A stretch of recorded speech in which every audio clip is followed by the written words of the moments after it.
Hello friends, तो अभी मैंने पिछला वाला जो ब्लॉग डाला था उसमें मुझे रिसेंटली एक कमेंट आया था जिसमें पूछा था किसी ने कि कॉस्मेटिक्स के व्यापार को स्टार्ट करने के लिए, कॉस्मेटिक्स के बिज़नेस को चालू करने के लिए कितना खर्चा लगता है या कितने बजट की ज़रूरत पड़ता है।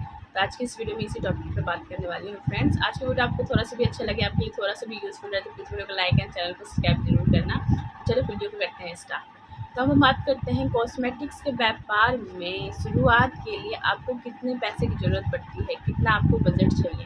तो देखिए, ये डिपेंड करता है कि आप किस एरिया में आप कॉस्मेटिक्स का व्यापार स्टार्ट करना चाहते हो। जैसे मैंने घर से भी मैंने स्टार्ट कर रखा था, मैंने मार्केट का भी मेरे पास एक्सपीरियंस रहा है, और फिलहाल जिस जगह पर मैं बैठी हूँ ये मार्केट नहीं, एक नॉर्मल सोसाइटी टाइप की आप कह सकते हो। तो ऐसा है, मार्केट के बीच में नहीं है ये वाली मेरी शॉप।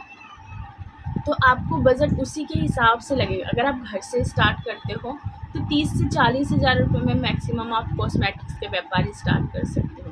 अगर आप किसी ऐसे एरिया से स्टार्ट कर रहे हो जहाँ पे बहुत ज़्यादा भीड़ नहीं रहती मार्केट के मुकाबले, बट चलता फिरता रहता है काम, तो ऐसे एरिया में कम से कम आपको 80 से 90 के समथिंग आपको बजट चाहिए, क्योंकि कॉस्मेटिक्स की चीज़ें हैं ना, तो छोटी छोटी सी होती है, तो पता ही नहीं चलता कि कब आपके 20 से 25 हज़ार का इतना से बंडल में आपका काम बंडल बन गया, 25 हज़ार का बिल बन गया आपका।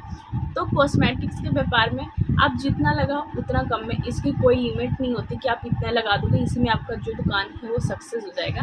और एक बात मैं हमेशा आप लोगों को कहूँगी, जब भी आप कोई भी व्यापार स्टार्ट करते हो फ्रेंड, एकदम से आपको सारी पूंजी नहीं लगानी है। जैसे मैंने जब ये कॉस्मेटिक्स की शॉप जब मैंने बैठी थी, तो यहाँ पे मैंने एकदम से सारा सामान नहीं लेके आई थी, धीरे धीरे करके, क्योंकि जिस जगह पे आप बैठ रहे हो उस एरिया में, उस माहौल में कौन सी चीज़ें कस्टमर ज़्यादा डिमांड करता है, कैसी चीज़ें कस्टमर ज़्यादा डिमांड करता है, तो आप मैक्सिमम चीज़ें लेके आओ। लेकिन थोड़ा सा बजट आपके पास, जितना भी बजट हो, 1 के समथिंग हो, 1.5 के समथिंग हो, जितना भी बजट हो उसमें से थोड़ा सा आप अलग रखो ताकि आप लेके आओ। मान लीजिए आपके पास 1.5 के समथिंग का बजट है, तो एक का आप मैक्सिमम पहले तो लिस्ट बनाओ, लिस्ट के हिसाब से आप सामान परचेज़ करके आओ, और 50 आप अलग करके रख दो। फिर जब जैसे जैसे धीरे धीरे कस्टमर्स की डिमांड आएंगी ना, उसके हिसाब से फिर दोबारा लिस्ट बनाओ। फिर जो 50 आपने अलग कर रखी है, फिर उस पैसों से आप दोबारा वो सामान परचेज़ करके लाओ।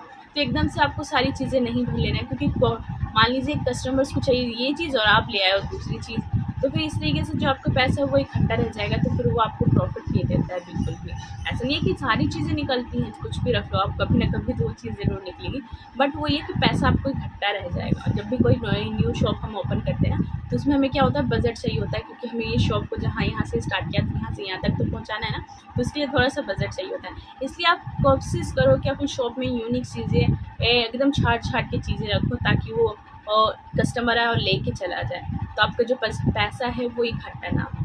तो अब हम बात करते हैं कि मैंने आपको बता दिया कि इस जैसे लोकल सिटी में या फिर ऐसे एरिया में आपके 80 से 90 या 1 के समथिंग से आप स्टार्ट कर सकते हैं। अब हम बात करते हैं मार्केट में। अगर आप मेन मार्केट, लोकल मार्केट में अगर आप बैठते हो, तो वहाँ पे ये 1 के समथिंग कुछ नहीं है, इसमें आपकी आधी दुकान भी नहीं भरी।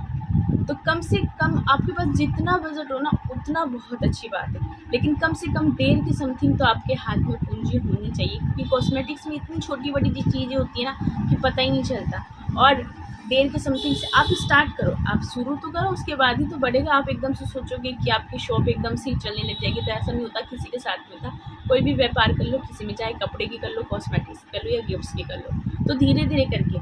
अब जैसे मैंने ये वाली जब शॉप मैंने चालू करी थी, तो बहुत थी, इधर वाली जो वॉल्स थी वो मेरी बिल्कुल खाली थी, इधर की भी खाली थी। तो ये 3 महीने में धीरे धीरे करके मैंने शेड किया है। जैसे भी जब भी कोई कस्टमर आता है ना, तो आपने क्या, तो वो मुझे सामने से कहता है कि आपने बहुत जल्दी ग्रोथ कर लिया, क्योंकि जब हम आए थे तो कुछ नहीं था और इतनी जल्दी आपने। तो मैंने यही फॉर्मूला यूज़ किया था कि मैंने जो मेरा बजट था उसको मैंने एकदम से सारा इन्वेस्ट नहीं किया, थोड़ा थोड़ा टुकड़ों में करके मैं सामान लेके आई हूँ। क्योंकि सारा बजट को एक साथ हम सामान लेके आते हैं ना, तो क्या होता है कि हमें कुछ लेना होता है और हम सारी कुछ और खरीद के ले आते हैं। इसलिए टुकड़ों में पहले आप डिवाइड कर लो आपका जो बजट है, उसके बाद 3 से 4 राउंड में आप उस चीज़ों को परचेज़ करके लो। तो इससे आपको थोड़ा सा आइडिया हो जाएगा और कुछ भी एक्स्ट्रा चीज़ आप खरीद के नहीं लाओगे। जो भी लेके आओगे वो यूनिक रहेगा और वो हाथों हाथ निकलता रहेगा। तो ऐसे ही मैं करती हूँ और इससे मुझे बहुत फ़ायदा रहा। और जब भी मैं शॉपिंग करने जाती हूँ ना फ्रेंड्स, हमेशा लिस्ट बना के लेके जाती हूँ, इससे बहुत बेनिफिट होता है। एक बार आप ट्राई करना, क्योंकि क्या होता है ना कि हमें यहाँ पे याद है कि ये चीज़ खत्म हो गई, ये चीज़ खत्म हो गई, ये चीज़ खत्म हो गई, बट जैसे ही हम चीज़ों को परचेज़ करने के लिए जाते हैं ना, और वहाँ पे हम भूल जाते हैं। तो लेना होता है हमें हेयर क्लिप्स और ले आते हैं हम कुछ और, लेना होता है हमें मंगलसूत्र और हम कुछ और उठा लाते हैं, क्योंकि मार्केट में बहुत ऑप्शन होते हैं। आप ऑप्शन देख के कंफ्यूज हो जाओगे कि लेना क्या है और क्या नहीं लेना है।